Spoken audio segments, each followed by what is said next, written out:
Hello and welcome to the PPN Psychology Expanded Podcast. This podcast aims to give the NHS psychological professions a personal voice and offers an opportunity to hear about the experiences of people working within these roles.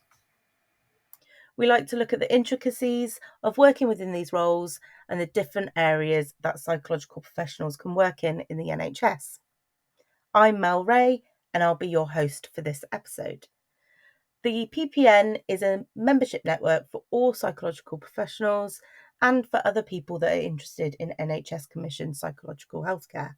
The PPN website link in the show notes below, which can direct you on how to become a member. In today's episode, we'll be talking to Dr Bill Tiplady.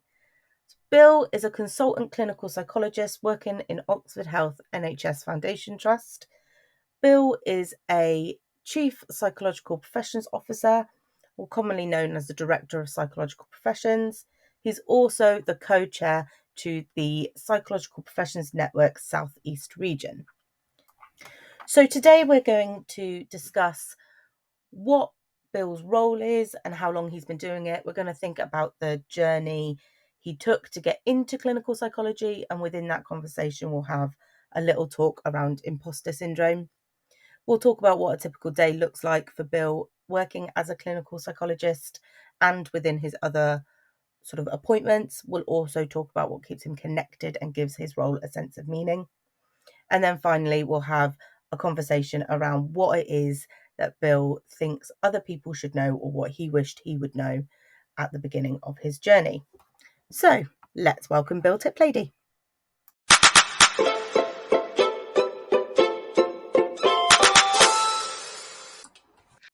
Hi, Bill. Thanks for joining us.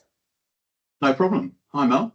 I guess we'll just start straight off with sort of tell us about your job role. Well, my job role is I'm a clinical psychologist. I'm a consultant clinical psychologist, and I've been doing that job. I guess I trained in 2000, so I qualified in 2003. So slightly unbelievably, as I say it out loud, I've been doing that job for 21 years, minus a little bit of a career break when I went travelling after getting married. But yeah, I've been doing that for that length of time. And then kind of on top of that now, I've got a job at trust level where I'm what's called the Chief Psychological Professions Officer, my actual job title is Director of Psychological Professions. So that means I've got a professional lead role at trust level for all of the psychological therapists and other psychological professionals working in Oxford Health as a trust. And I've also got a role as the co-chair of the Psychological Professions Network in the South East. And obviously this is a PPN-based podcast, so I don't need to explain here what the PPN is, but if people want to know more about that, they can perhaps have a look at our website. And I've been doing those things for less time. So I've been in Oxford Health since 2020, and I've been doing the PPN role since not long after that. And kind of along the way, I've done some slightly different things, including for a while I was a clinical director. So I had a job where I had a more overall clinical leadership role, not just for psychological services and psychological professions, and I've worked in lots of different services and lots of different settings kind of along that journey as a clinician, and then more recently as someone in a kind of leadership and management role. Gosh, that is a lot of stuff to fit into one day by the sounds of it.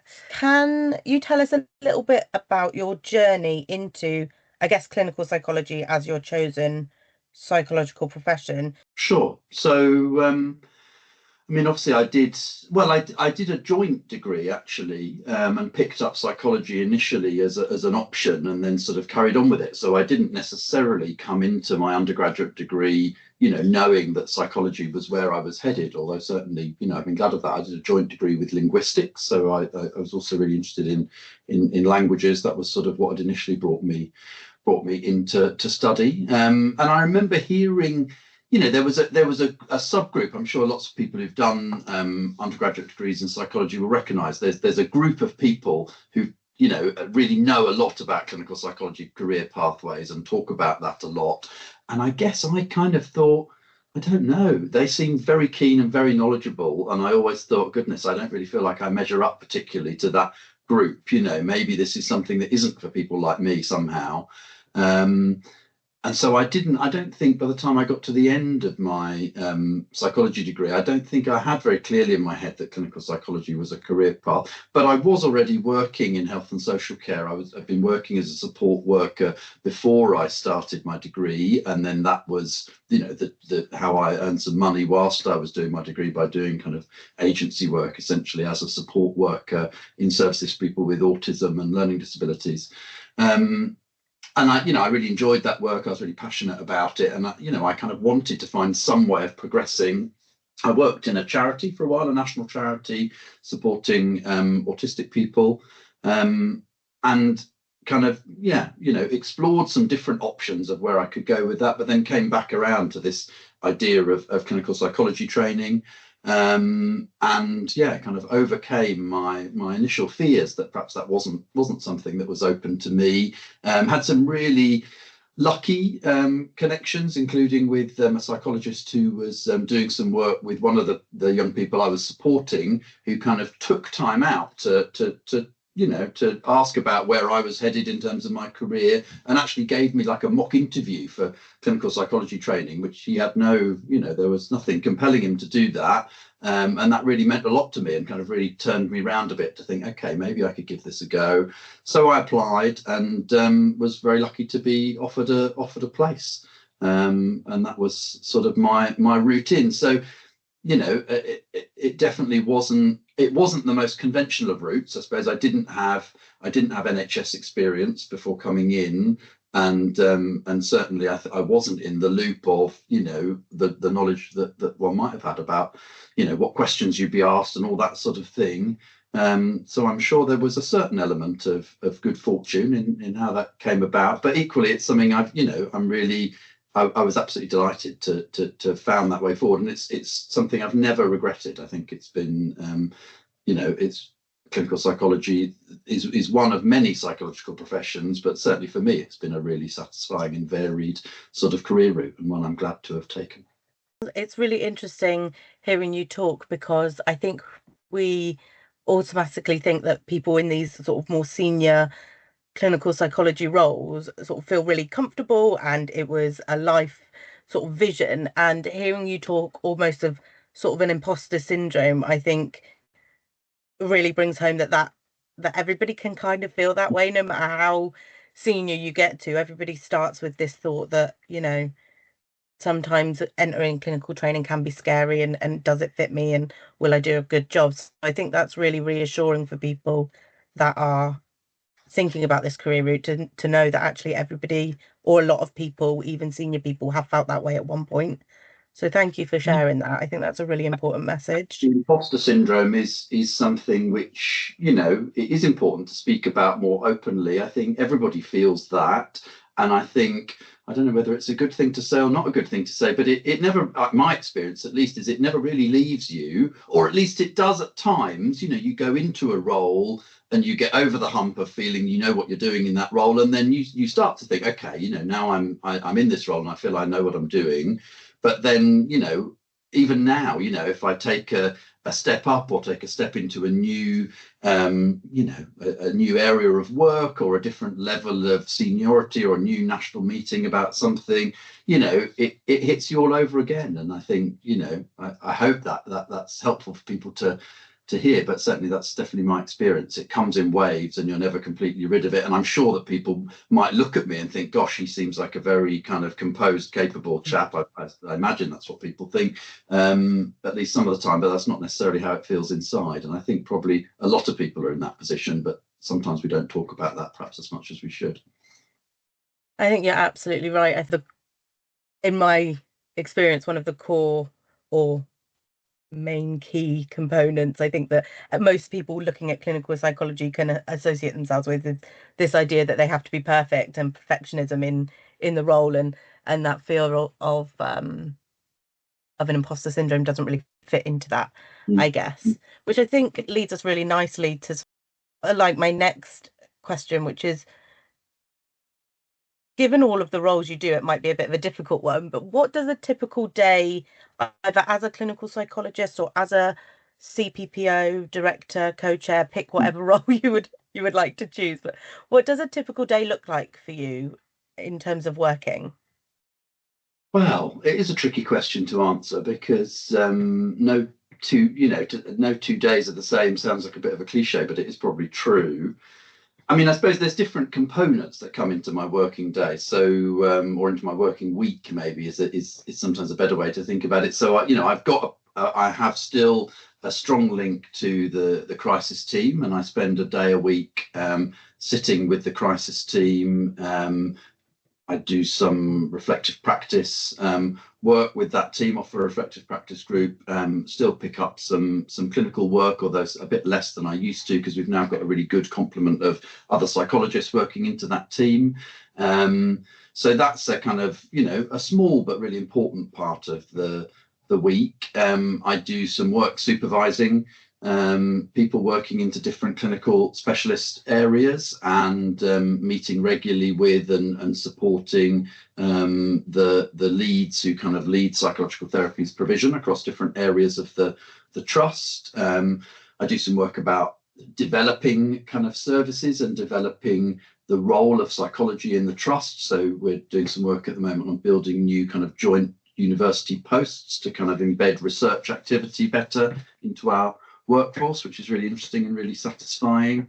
I guess the PPN stuff is, there's a set of different meetings about keeping up with what's going on in different regions, but also being part of kind of national discussions about where different areas of policy are going, how the psychological professions can fit into that, and that sort of thing. I suppose those sorts of national and policy discussions are things that I've been involved in different ways for a good number of years now, and that's a really interesting different bit of the role where you get an opportunity to influence things at a quite different level.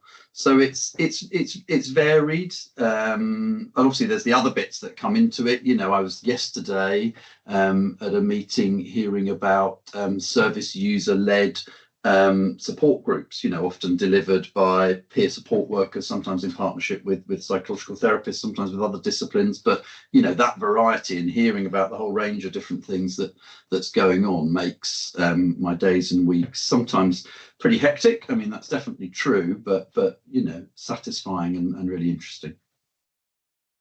Sounds like you've got, I mean, excuse the turn of phrase, but it sounds like you've got your fingers in a lot of pies, and that sounds like quite a nice, interesting sort of way to work. I think I think that's true. I think there's a real variety in what I do, and that that hasn't. yeah. That's not always looked quite the same at different stages of my career. I mean, obviously, when I was a newly qualified clinical psychologist, my job had a much more concentrated amount of clinical work in it, and seeing several patients or service users each day. That was demanding in a different way, although of course within that there's variety, because you're working with individual people, you're thinking carefully about the pieces of work that you're doing with different people. So I think in general I found that variety is an important part of the job. But it is busy. I mean, I think in the NHS we can sometimes have, and I probably am not immune from this, some not always very healthy ideas about how hard we should work, and how many different things we should try and take on. And I think taking time to think about your own well-being is really important, but is sometimes difficult, because the NHS can be a really busy place and there's so much to do and so many different things to work with, that there's definitely some days and weeks that's much harder than others.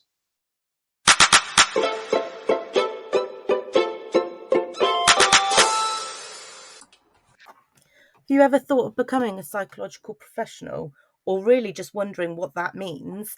Then we have just the tool to help. The Career Map for Psychological Professions, hosted by the PPN website, gives you the opportunity to have a look at a variety of psychological professions, ranging from psychological practitioners, psychological therapists, and psychologists. The map is really easy to use, and you can scroll through based on previous qualifications that you have. You can also see different roles within that profession in isolation. The career map gives you an opportunity to read about the roles, to watch videos with comments from people working within those roles, what you need in terms of entry requirements to gain entry into the roles, salary expectations, accrediting bodies, and further career options. It sounds like a lot, but the site is really easy to use and effective on a mobile phone, tablet, or desktop. You can access the Career Map tool using the link in the show notes below.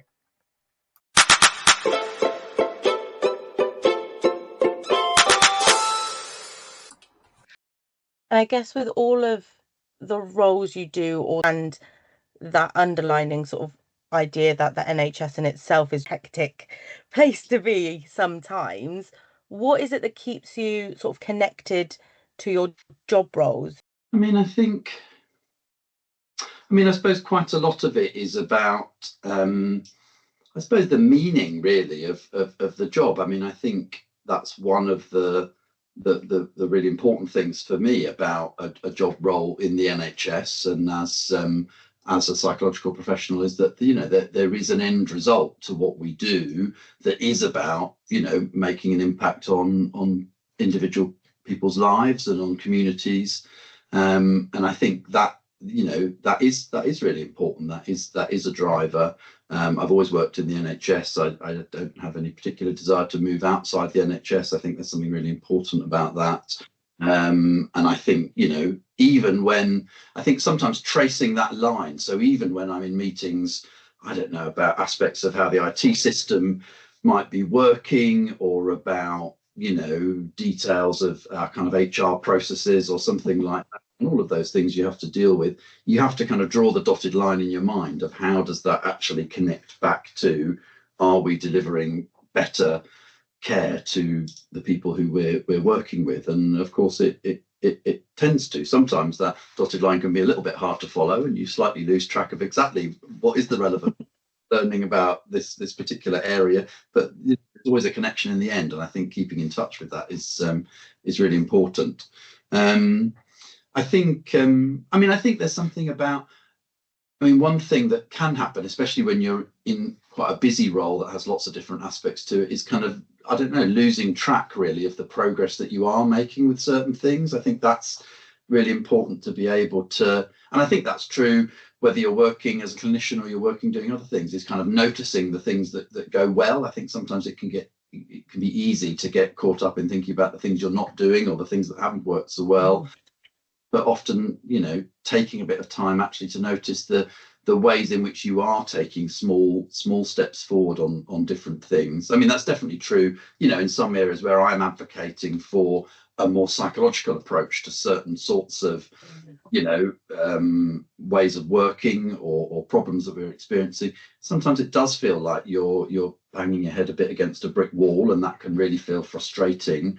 But I think, being able to notice the small incremental shifts where they happen, and take some pride in those, and just not be discouraged by the fact that sometimes you have to go around loop several times before you get anywhere. I remember there's a psychologist called Isabel Clarke who did some really excellent writing about working psychologically in inpatient mental health care. Said something in a training course I did about building the sandcastle, that when you build a sandcastle, you've always got to expect that it's going to be knocked half over by a wave at some point, and you haven't got to be, that's just part of building sandcastles. You have to then just keep going, rebuild, take pride in the sandcastle standing tall, and then if it gets knocked over a little bit again, just take that in your stride and keep going. And that actually is a model that really I come back to quite a lot in thinking about different aspects of my work, and how you just have to take a deep breath and keep going. It's easy to get cross and frustrated about some things and how they go around in circles, but ultimately it doesn't get you anywhere. I think that's such a lovely analogy. When you were talking about it, I was just thinking about building sandcastles as a kid, and the frustration of when it does get knocked over, but ultimately when you do finish and you put that flag on top, that real sense of accomplishment and achievement, and being able to step back and look at what you've done. So yeah, I think that's a lovely analogy on how to stay connected, isn't it? That actually there's something at the end that will be really good and potentially really powerful. And yeah, I like that. I think we might have to steal that at some point.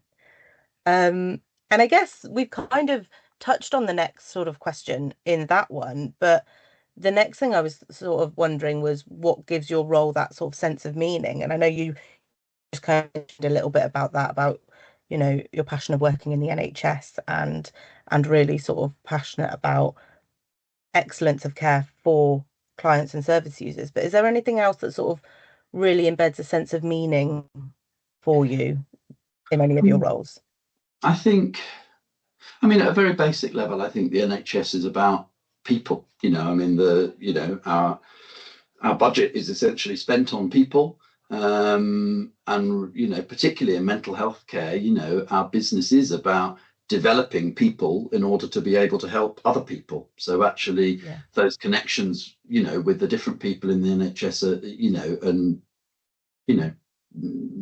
I suppose enjoying those is really important, I think, in terms of meaning, from the direct contacts I have with a team like the crisis team that I know well and I see regularly, and getting to know individuals and how they're developing and progressing through to the different psychology teams and services and pathways. Again, seeing how people progress through those pathways, seeing people coming up kind of through different roles and developing their careers is really important, I think, and really satisfying to see that working well, and also to see the sort of shifts in services that do happen. I mean, it's not so long ago that the idea of involving people who themselves had been users of mental health services in designing those services was seen as quite a fringe, kind of maverick, unusual idea. And certainly I remember proposing that in some meetings when I was a much more junior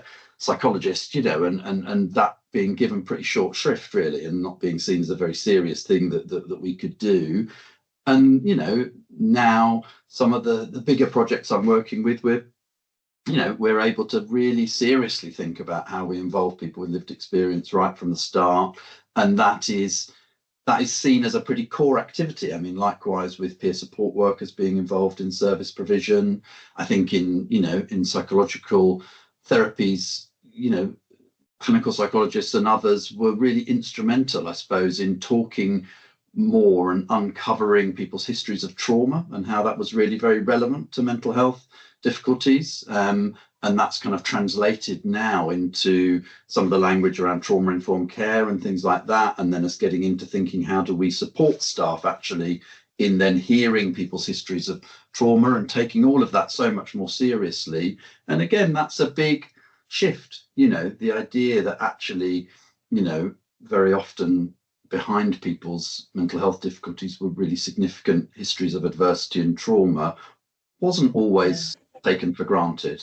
And so I think there is a kind of there's a kind of political, not a party political necessarily, but a political dimension to what we do in terms of, using the power that we do have, and we do have power in the system, although sometimes it can feel that we don't, to give voice to groups who may not be able to find a voice. Obviously, we need to be reflective on how we're doing that and where we're looking and where our own blind spots are. But I think that's important. And that, I suppose, there's a few bits of work that we've been doing recently, both in the PPN and at trust level, about equality and diversity, thinking about how we support our staff members from the global majority or people in the LGBTQ community. That's really important, I think, as well as thinking about then how that translates into services we offer for people using the NHS. So those sorts of things, again, there's that touches on a values base and feels really important, feels like a really meaningful thing to do. And it's a mixture, because you go from something like that where you think, wow, this is actually, we're progressing here, something really meaningful, to then something which, can be pretty dry and pretty humdrum, because all jobs are like that. But kind of, feeling that balance, I suppose, and feeling the value in some of those things is really important. I think so lovely to have these, be able to have these sort of conversations over a podcast or over other forms, because I think that sometimes the idea of clinical psychology is that you sit and you deliver therapy and you get an outcome, and then you move on to the next person and you deliver more therapy. And actually being able to really think quite reflectively, especially in a role like yours, about some of the real changes that we can make to people, not just when they're sat in therapy, but accessing services, managing, discrimination when accessing services, even down to, you know, just feeling represented in and outside of the NHS. It's so important, and being able to really bring that to light, that's important. So it's really meaningful work if you can stay reflective and you can stay sort of, I guess, humble with it. Yes, I think that's true. I think, again, I'm speaking about in the NHS because that's what I know and where I am. But I think, you as one person, you're only one small part of a very big entity, and so you have to recognise the limits on what you can do. But equally, working together and joining together in networks, like the PPN, there's a lot we can accomplish. I mean, in the psychological therapies across the board, not just in clinical psychology, we've got a range of really effective ways of helping people with different sorts of psychological and physical health difficulties that have really powerful evidence base that people who use services say they want, and that are still, not as widely available as they should be. So, there's been massive progress with that, but equally there's a long way to go. And, keeping yourself motivated on how we keep on progressing, that's really important. So I guess last question, Bill, and then we will leave you to get on with what I'm sure is a very busy and hectic week. Looking back on sort of your journey to where you are now, what's one thing you wish you knew right at the beginning? I think that's interesting. I suppose, as I say, I wasn't initially sure if, I suppose I had some sort of sense that clinical psychology in particular was something that wasn't quite for someone in my position. Quite how I got that idea, I don't know. But I don't know if it's so much something I wish I'd known, but something I think we need to communicate to a much wider group of people. There is a need for us to keep on making sure that our psychological professions are representative of the communities that we work with and serve. And I think that, we need to be thinking about who is, thinking that these sorts of career journeys are relevant to them, and how do we make sure that we're drawing in, capable people from right across, all the intersecting sorts of diversity that exist in our society. And then I suppose thinking about how we make sure that the opportunities to get into those career paths are as equally distributed as they can be. So it's kind of not quite an answer to the question maybe, but I think that's something really important for us to communicate to new generations of psychological professionals, the diversity of different career paths that there are now, and the fact that there's something to suit all sorts of different people who are more academically inclined, people who are not so interested in the academic side of things. There's different career paths and journeys that can work well for all sorts of different people, and we need to try and open those out and build those, and then make sure that in NHS services we've got, the training and development opportunities to support people to have really satisfying careers. So I don't know if I've quite answered the question, but apologies. No, I think you have. I think absolutely, it's so important that we help people recognize, that there are a lot of psychological professions that do a lot of really vital, valuable work, and none of them are sort of more or less important than any of the others. And I think really being able to make people aware of that, it's definitely something I would have liked to have known at the beginning of my journey. So I can definitely answer this question. But thank you so much, Bill, for sort of coming on today and just having a conversation with us about you and what you do. It's been really insightful, and hopefully it's been fun for you too. And we can get you back on maybe a little bit later to sort of catch up and see what else you're doing. Thanks, Mel. It's been great to be on today, and I'll look forward to listening.